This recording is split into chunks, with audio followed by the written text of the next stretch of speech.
abrir as Escrituras em 1 Pedro, capítulo de número 1. Nós vamos ler do verso número 5, 3 ao 5º verso. 1 Pedro, capítulo 1, verso número 3 até o verso número 5.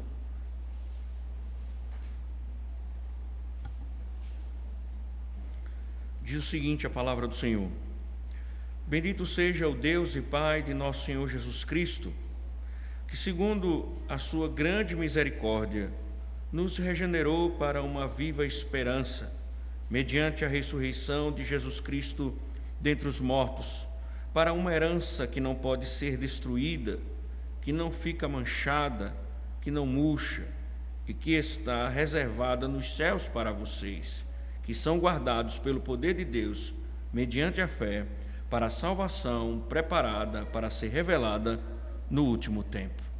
Oremos.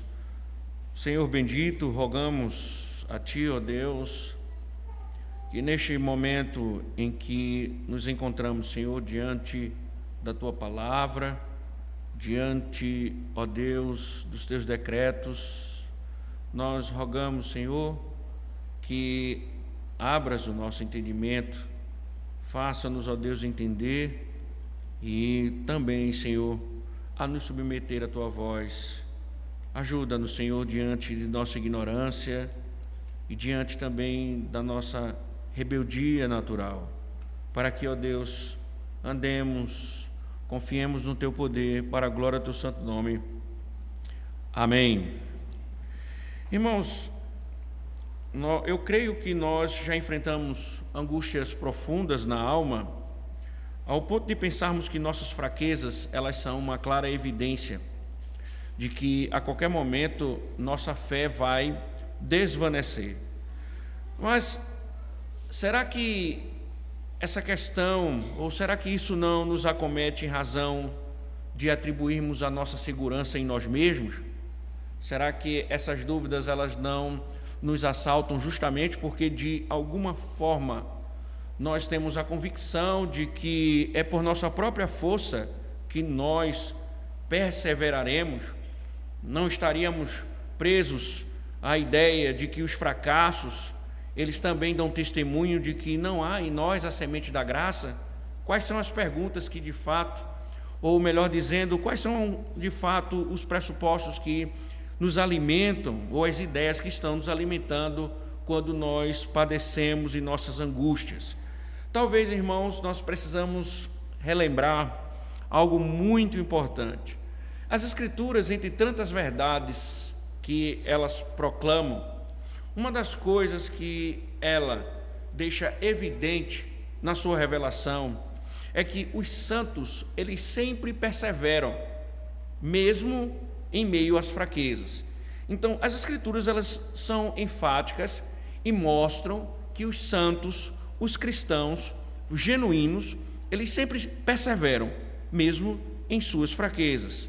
Por quê, irmãos? Porque no processo natural, onde a gente chama de, na teologia, na verdade, chama de ordo salutis, no processo natural de salvação, compreende-se a verdade bíblica da perseverança na graça.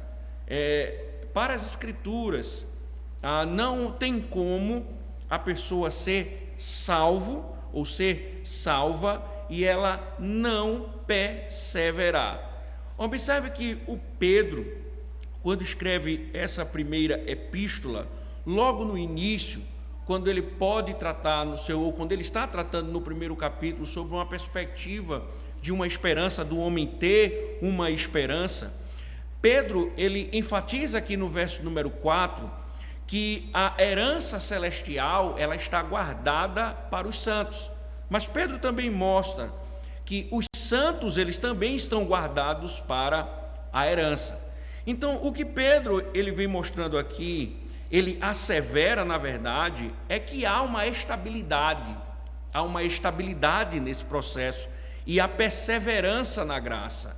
Então, o que nós precisamos, quando nós olhamos para as Escrituras, é, de fato, abraçar essa verdade como uma verdade fundamental, a perseverança na graça.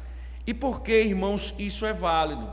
Nós vivemos em um contexto onde muitos não creem nisso. Por quê? Porque eles deduzem de alguma forma que depende deles em algum sentido, que a coisa depende deles, a coisa depende dos seus esforços. É bem verdade, irmãos, que as Escrituras, elas mostram a importância da nossa diligência, ela mostra a importância de tomarmos cuidado, e veremos mais na frente que isso é usado inclusive como um ponto de objeção à doutrina da perseverança dos santos. Mas nós devemos entender que as Escrituras, elas são enfáticas em mostrar que não é algo que depende de nós mesmos, mas da graça que nos cerca. Ou seja, se dependesse de nós mesmos, somente da nossa diligência, nós não teríamos conforto. E o único conforto para o cristão é que o Senhor revela a doutrina da perseverança. Então, irmãos, se essa doutrina ela for tirada de nós, nossos pés espirituais terão os tendões cortados, restando somente a instabilidade e sorte. Ou seja, se acaso e por acaso estivermos equivocados no entendimento bíblico de que os santos, eles, por mais que passem por turbulações, por mais que eles enfrentem dúvida, não resta dúvida se a Escritura ela enfatiza essa verdade, mas nós chegarmos à conclusão de que há um equívoco em nosso entendimento, nós estaremos entregues à instabilidade e à sorte. Ou seja, quem vai nos garantir que nós chegaremos na parte final dessa história segura? Então, hoje eu quero falar sobre a perseverança dos santos, uma doutrina importante, e eu começo dizendo o seguinte, que quando falamos sobre a perseverança dos santos, nós queremos dizer uma coisa muito importante que nós devemos lembrar. O falso cristão, ele pode cair. E de fato, irmãos, quando as Escrituras falam da perseverança do cristão, que o cristão ele é guardado, que o cristão ele tem o cuidado do Senhor, na mesma intensidade ela mostra que aquilo que é falso também pode cair. O cristão falso também pode declinar. Esse é o testemunho das Escrituras. Então, alguém, para as Escrituras, que possui uma fé falsa, ele jamais se manterá perseverante. Então, por exemplo, Paulo, quando escreve a sua segunda epístola a Timóteo, no capítulo 4, ele denuncia Demas, que Demas, segundo a denúncia de Paulo, ele amou o presente século, e por esse motivo, diz Paulo, Demas o abandonou. Jesus falou que existem pessoas que constroem sua casa sobre a areia, e os edifícios eles caem automaticamente, naturalmente construídos na areia. Então, irmãos, devemos pensar, aquilo que é aparente se perde e cai. Nas Escrituras há essa conotação, aquilo que é aparente se perde e cai. Então, um cristão nominal, um cristão falso, ele sendo falso, aquilo que é aparente, vai chegar um momento que ele ou se perderá, ou ele cairá, porque lhe é próprio da natureza. Então, um galho solto da árvore, ele cai. Uma folha morta, com os ventos da vida, chegará ao chão. Assim é, pois, aquele que confessa a Cristo somente externamente, nunca, mas nunca foram enxertados na oliveira. Porque, por vezes, irmãos, nós nos deparamos com pessoas que em algum sentido desfrutaram dos privilégios da igreja, e nós muitas vezes dizemos: essa pessoa, ela está desviada, ela abandonou a fé. Como em muitos casos nós vemos pessoas que abandonaram a fé evangélica, a fé protestante, a fé bíblica e retornaram para o catolicismo. E nós muitas vezes olhamos isso e dizemos: essa pessoa está desviada, essa pessoa está afastada. Para as Escrituras, isso é característico de um cristão nominal, de um cristão falso. Por quê? Porque nada pode mudar a sua natureza, nem as suas lágrimas podem fazer algo por eles, pois emoções superficiais não duram muito tempo. Chega o tempo, logo passa e suas flores logo murcham. Então, as Escrituras deixam bem claro que haverá cristãos nominais que abandonarão a verdade. Então, o próprio João chega a dizer que alguns saíram do meio da igreja, mas nunca pertenceram à igreja. Mas, ao mesmo instante, irmãos, as Escrituras, quando trata sobre a doutrina maravilhosa da perseverança, ela nos lembra também que nós não estamos seguros porque nos apoiamos em nossas próprias pernas. E sobre isso, irmãos, é importante pensar. Por quê? Porque as Escrituras, numa linguagem figurada, elas mostram que aqueles que se apoiam em si mesmos, eles podem cair. Ou seja, as Escrituras, elas deixam evidentes que se Deus deixasse que o filho dele, pela sua própria força, fosse ou continuasse em perseverança, se a sua própria força fosse a razão de sua firmeza, as Escrituras deixam bem evidente que o cristão cairia. Por exemplo, um certo puritano, ele chega a chamar a atenção sobre este assunto e dizer: veja, meu irmão, até anjos que viram a glória de Deus, que desfrutaram da corte celestial, perderam sua graça, e por isso Deus teve que pegar uma parte dos anjos e elegê-los. Então observem, mesmo os anjos, com toda a sua luz, perderam sua graça. Então, o que dizer de nós pecadores? Se tais anjos, com sua glória, com majestade, puros, caíram da graça, muito mais o cristão que acha que consegue perseverar com suas próprias forças. Então, uma das coisas que as Escrituras deixam evidentes é: só permaneceremos de pé por um poder superior. Agora também, irmãos, nós não podemos esquecer que cristãos verdadeiros podem parar de crescer na graça. Então veja, as Escrituras mostram que existe o cristão nominal, que ele fracassa.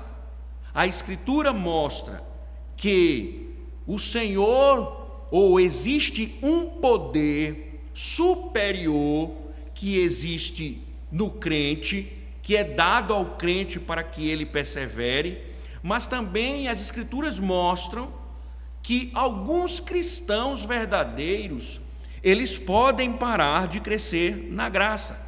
As Escrituras mostram que por causa da negligência, alguns podem ver, inclusive, essa graça diminuir. Então, observem que um dos exemplos, ou entre tantos exemplos que poderíamos citar, você deve lembrar bem que Jesus exorta várias igrejas da Ásia, e uma das igrejas é a igreja de Sardes. E Jesus alertou a igreja de Sardes, dizendo em Apocalipse 3, verso número 2: consolida o resto que estava para morrer. O que João está nos mostrando é, se existe uma vida espiritual, aparentemente estava extinta, mas observe que ainda havia um resto, um pequeno resto. Por isso que Jesus disse: consolida o resto que estava para a morrer. Então, outro puritano, ele chega a dizer que a graça pode ser como brasas. Ainda que o fogo não esteja totalmente apagado, a chama já se foi. Então, alguns cristãos verdadeiros podem parar de crescer na graça por causa da negligência, por causa daquilo que estão fazendo ou por falta de disciplina espiritual, e por isso eles podem não avançar na graça e diminuir. Então, o que nós precisamos pensar? Existem razões para não crescermos na graça. O próprio Senhor Jesus escreveu à igreja de Éfeso e disse: abandonaste o teu primeiro amor. Ou seja, irmãos, a frieza da igreja, ela congelou o avanço na graça. Ela era uma igreja consistente teologicamente, mas na graça ela havia estacionado, melhor, ela havia abandonado. Então é mais ou menos quando o curso da água ele é bloqueado. Da mesma forma, o curso da graça, assim como o curso da água é bloqueado, o curso da graça ele foi bloqueado na igreja de Éfeso, e por isso aquela igreja abandonou o seu primeiro amor. Logicamente, irmãos, o que as Escrituras mostram é que o pecado tem o seu devido lugar nessa estagnação. Então, quando o pecado trabalha mais que a graça, a corrupção é mais e mais alimentada. Então observem, um homem como Davi, um homem que experimentou algo maravilhoso ou inúmeras coisas com Deus dele, abandonou a graça, abandonou a diligência e caiu na luxúria. Então, irmãos, nós devemos entender: cristãos, por vezes, por causa da sua indisciplina, por causa da falta de cuidado, de disciplina espiritual, cristãos genuínos podem diminuir em graça. Mas uma das coisas que as Escrituras mostram é que o cristão, embora diminua na graça, embora falhe nesse processo, diz as Escrituras que eles não podem cair nem totalmente, nem definitivamente da graça, como endossa a nossa confissão de fé. E aí Davi é o próprio exemplo. Davi, ele fracassou, mas não perdeu a graça. Quantas vezes Davi orou pedindo que o Senhor não retirasse dele o Espírito Santo, não retirasse dele o seu favor, que Deus não retirasse dele as suas misericórdias, que Deus não retirasse dele a sua graça. Então observem, Davi caiu violentamente, mas havia graça nele. Então, meus irmãos, ainda que os santos cheguem ao ponto de ter somente uma pequena fé, para as Escrituras, o cristão nunca deixará de ter fé. Embora a graça possa estar num nível muito baixo, abatida, as Escrituras mostram que o verdadeiro cristão nunca tem a sua fé acabada e nem abolida. Então, um outro puritano diz: embora as virgens sábias tenham cochilado, suas lâmpadas não estavam totalmente apagadas.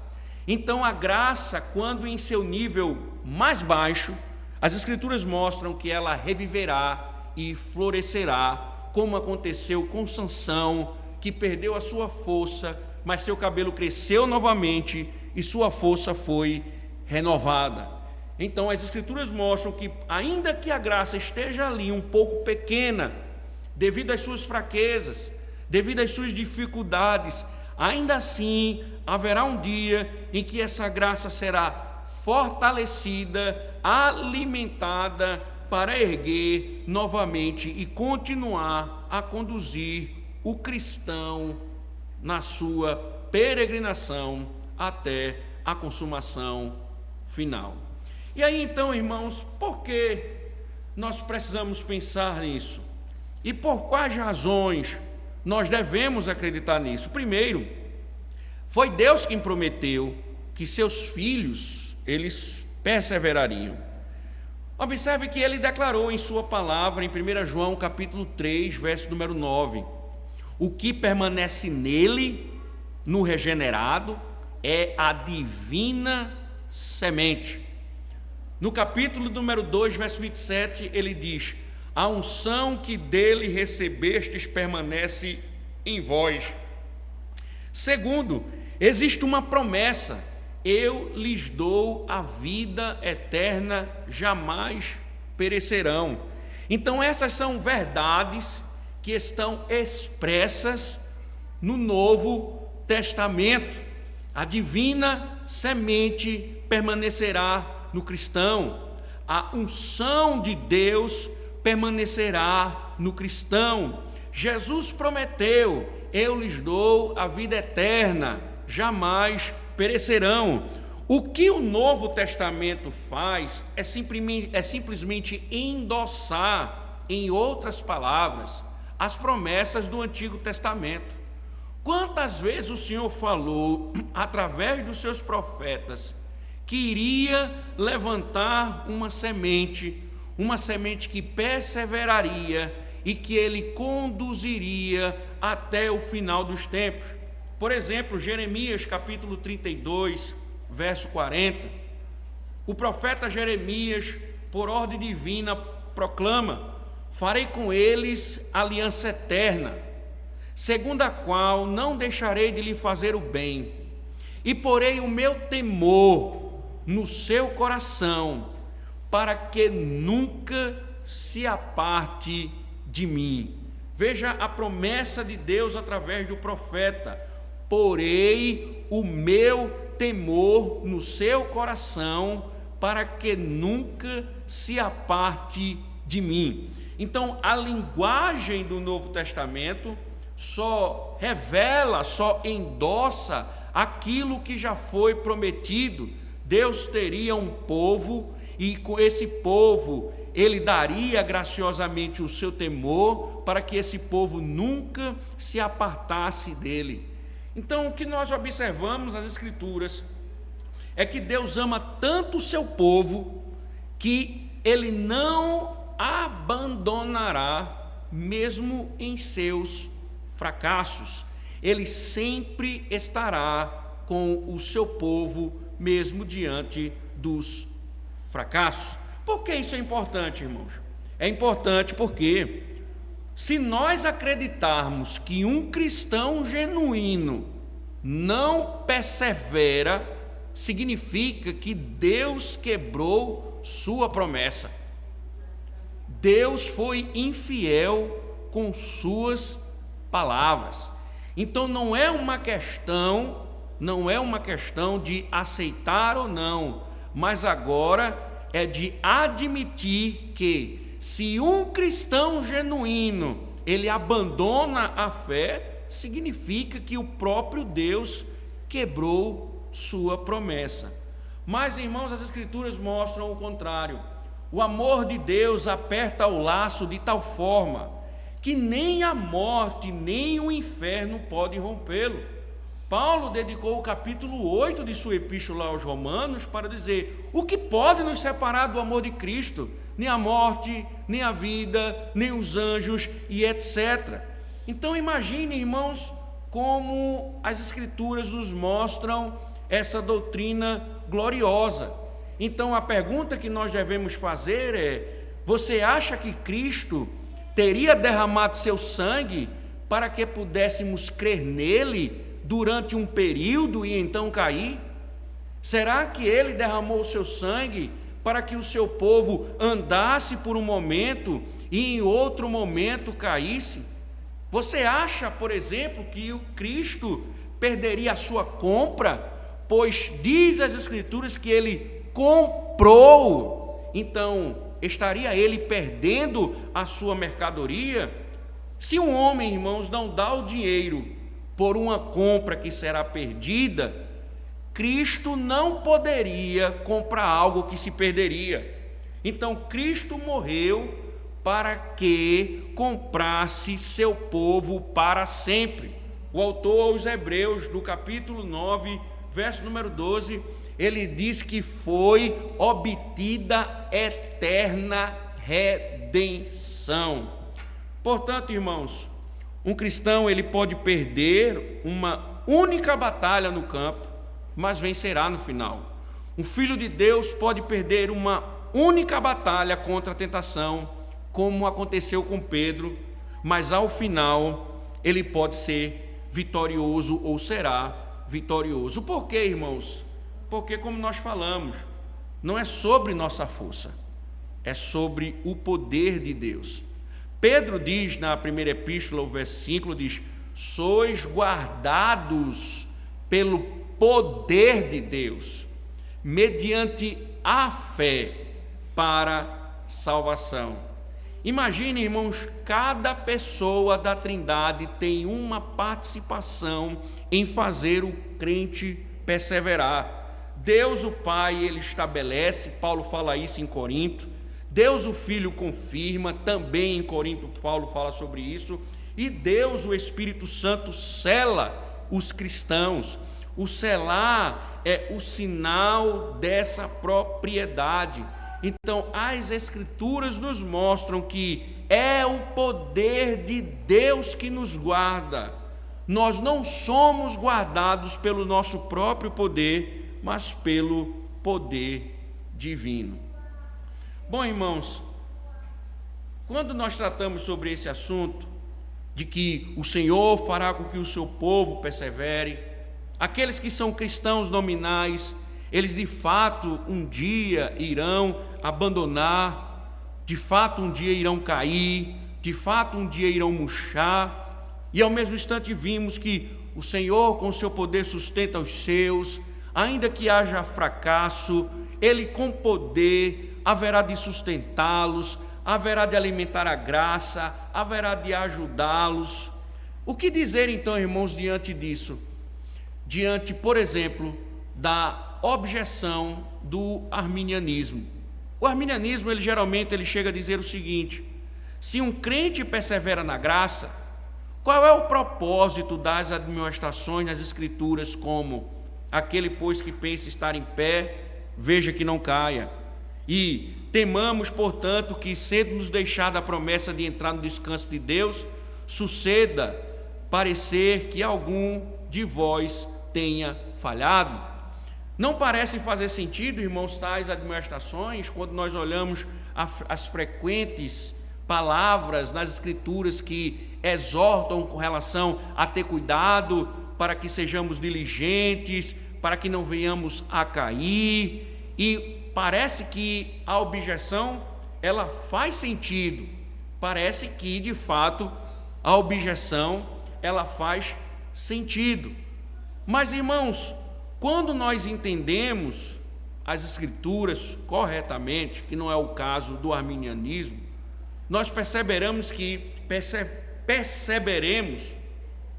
que quando as Escrituras elas exortam, elas estão avisando aos crentes que não se descuidem, para que mantenham-se de pé. É uma forma da graça admoestar o cristão para que ele continue, para que ele não use da perseverança dos santos para justificar os seus pecados, que ele não venha a se apropriar da certeza, banalizar essa certeza e viver de forma tal que na verdade sua casa começa a ser construída sobre a areia. Então Cristo disse a alguns de seus discípulos que deveriam permanecer nele, e exorta que permaneçam neles.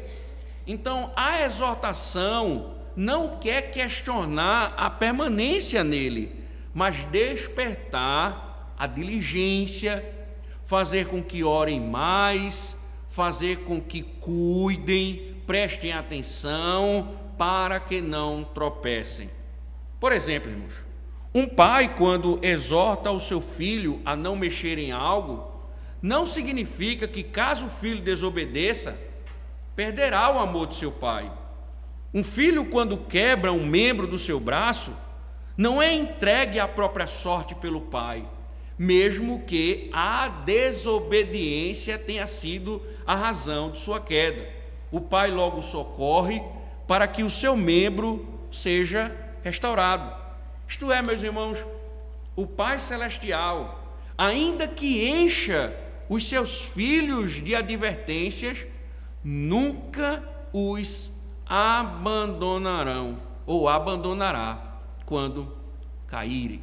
Então as advertências, irmãos, não significam dizer que o cristão genuíno, de fato, ele pode cair, abandonar a fé, mas elas são usadas como instrumentos da graça para manter o cristão perseverante, caminhando aos pés do Senhor. Sempre que ele pensar em mudar de caminho, ele olhará para a advertência com cuidado, sabendo que o pai dele o punirá, o disciplinará, caso ele abandone o caminho da perseverança. Então, irmãos, o que nós podemos pensar e aplicar diante disso? Primeiro, irmãos, o mundo e sua glória findarão. O mundo e a sua glória findarão. A saúde, as riquezas podem ser doces, mas na perspectiva deste mundo, tudo durará um tempo. Porém, as Escrituras mostram que a graça é a flor da eternidade. A semente de Deus é a única que permanece. Então, a graça de Deus não é como um aluguel que vence, mas paralelamente conduz à eternidade. Então, o que as Escrituras mostram diante dessa segurança, diante desse favor, diante daquilo que permanece, que esta é a única coisa que permanece, que continuará, que conduzirá o cristão. Então, as Escrituras, elas ao mesmo instante nos mostram elementos importantes, e esses elementos, e no caso a perseverança dos santos, isso não deveria nos levar a amar mais o nosso Senhor? Sabemos que estamos seguros, que estamos protegidos, que ainda que haja fraquezas, tropeços, haverá sempre uma restauração da graça. Por isso que as Escrituras muitas vezes nos perguntam: isso não deveria nos levar a amar mais o Senhor? Então veja, o que pode nos fazer amar a Deus mais que a mutabilidade de seu amor para conosco? O que pode nos fazer amar a Deus mais que a imutabilidade de seu amor para conosco? Observe, irmãos, quantas vezes ofendemos ao Senhor, quantas vezes nós pecamos contra Deus. Mesmo assim, a doutrina da perseverança dos santos nos mostra que Ele nos guarda, que Ele nos protege, Ele nos conduz, Ele faz que, ainda em nossos fracassos, Ele nos conduz em peregrinação. Isso tudo somente pelo poder dEle. Somos guardados pelo poder dEle, guardados com segurança. Temos uma estabilidade que nos levará para a eternidade.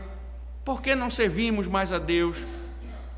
Porque não amamos mais o Senhor diante de tamanha graça.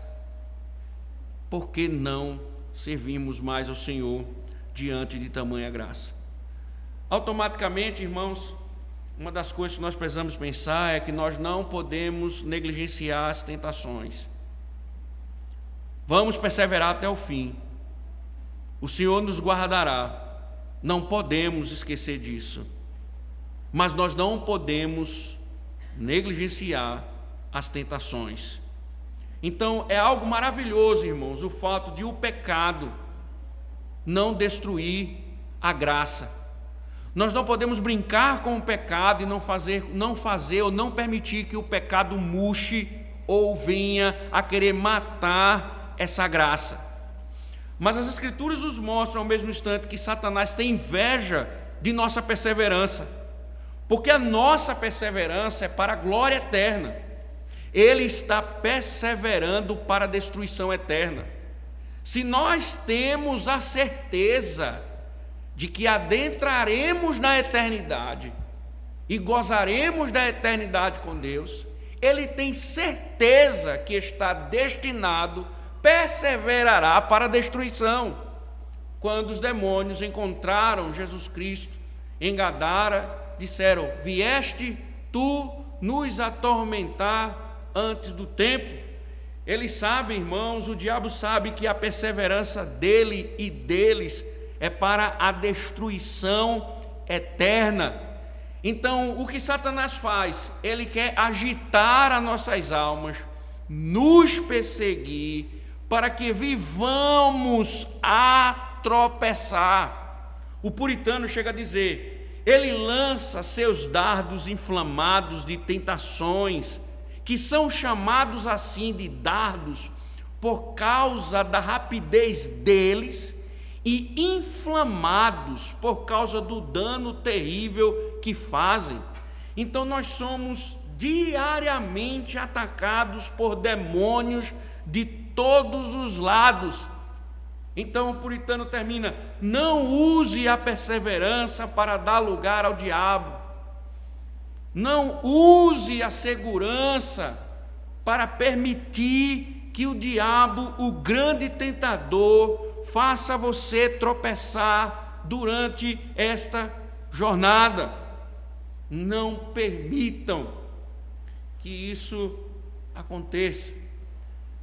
Irmãos, quando nós então olhamos para as Escrituras e vemos essa doutrina, ela não deveria ser um antídoto também para nós? Não é verdade, irmãos, e um estimulante, que essa doutrina ela é um estimulante soberano para manter o espírito dos crentes, a fim de que não desmaiem.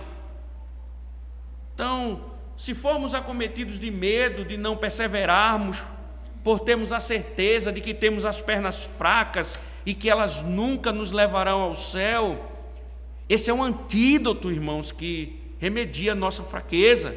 Por quê? Uma vez em Cristo, para sempre em Cristo. Então um crente pode cair de alguns graus de graça, mas não do estado de graça. Então, assim como um israelita nunca poderia vender ou alienar toda a sua herança, assim, meus irmãos, ninguém pode tirar essa herança. Por isso que o puritano diz o seguinte: quão desesperadora é a doutrina arminiana da queda da graça. É bem interessante isso que ele diz. Por quê? Porque hoje você é um santo, amanhã um reprovado.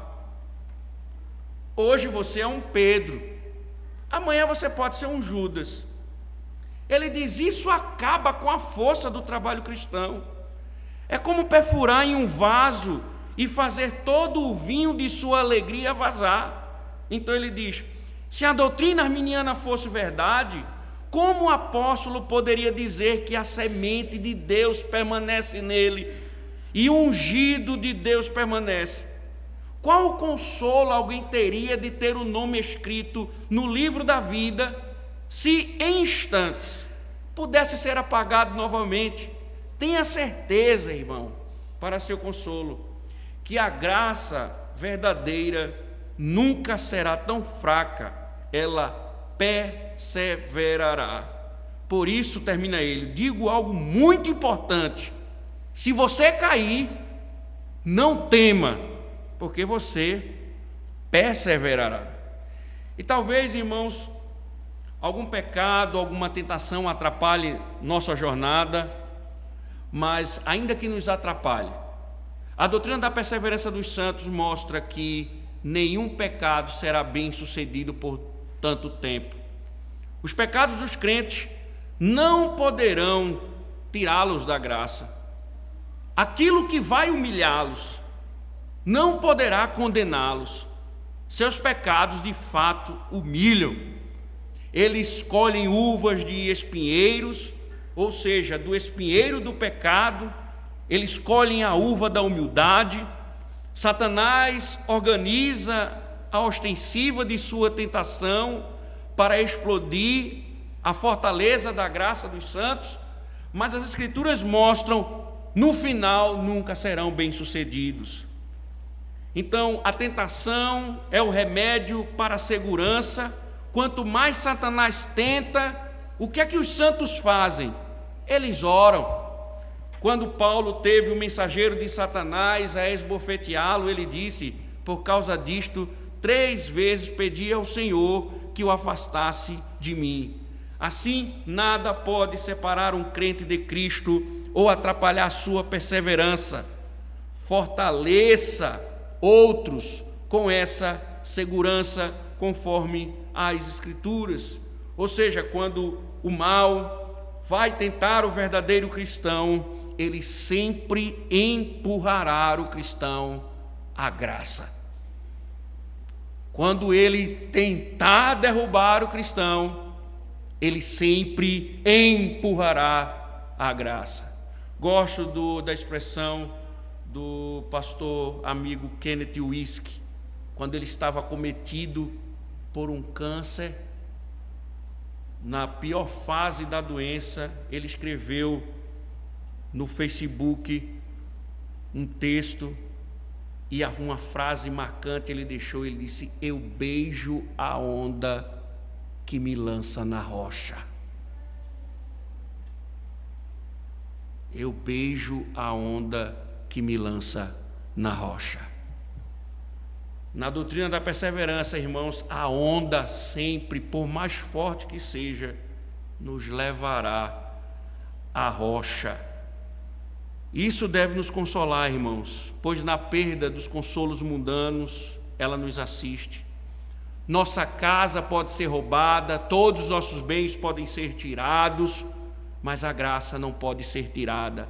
Na hora da morte, tudo pode falhar, os amigos podem falhar, a família pode falhar, mas a graça permanece. A morte pode separar todas as coisas de nós, menos a graça.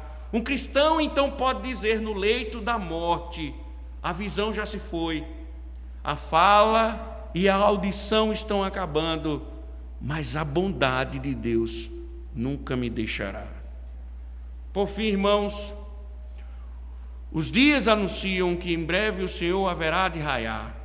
Isto é, meus irmãos, a doutrina da perseverança nos mostra que a salvação está próxima. Paulo escreveu no 1º século sua epístola aos Romanos e disse: nossa salvação está agora, mais perto do que quando no princípio cremos. Então, cristãos, não demorará muito e vocês não mais chorarão e orarão, porque a doutrina da perseverança dos santos diz que vocês serão triunfantes, que vocês continuarão, que vocês chegarão lá, poderão colocar de lado o sofrimento e vestir roupas brancas, poderão lançar toda a armadura que se revestiram nesta vida para colocar uma coroa vitoriosa. Por quê? Porque a graça vai fazer você progredir na fé e está quase pronto, tudo pronto para sermos glorificados e recebermos essa graça em sua plenitude. Agora, irmãos, a salvação está mais perto do que no começo, do que quando você creu. Quando alguém está quase no fim de uma corrida, vai cansar ou desmaiar? Certo puritano diz: labute para perseverar, porque sua salvação está agora mais próxima. Pense, Você tem pouco caminho para seguir. Logo, logo você pisará no céu. Embora o caminho seja íngreme e cheio de espinhos, você já caminhou a maior parte dele, e o descanso de seus labores está mais perto. Então preste atenção àquelas coisas que o farão desistir e se desviar. Preste atenção no seu orgulho, não se gabe de sua própria força, exercite um temor e um zelo santo em seu coração.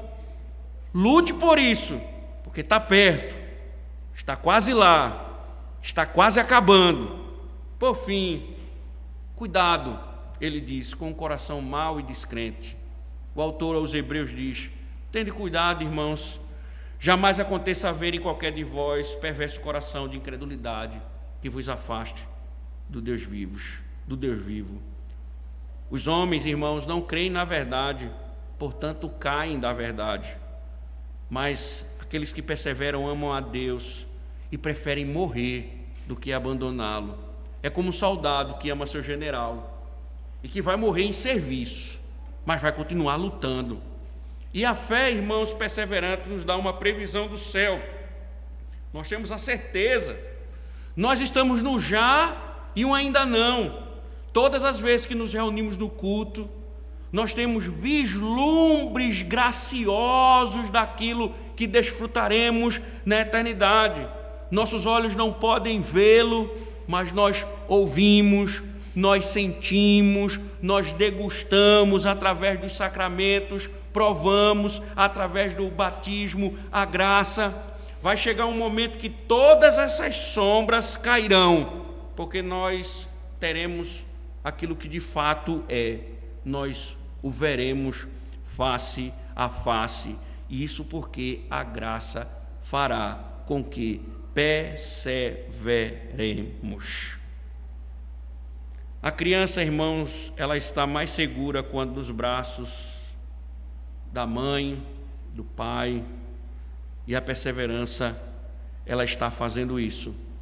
Ela está conduzindo os seus filhos para os braços da eternidade, onde estaremos com Deus para todo o sempre.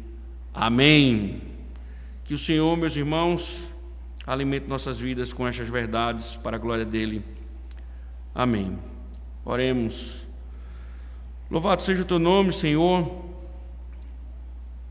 por lembrarmos, ó Deus, de verdades que por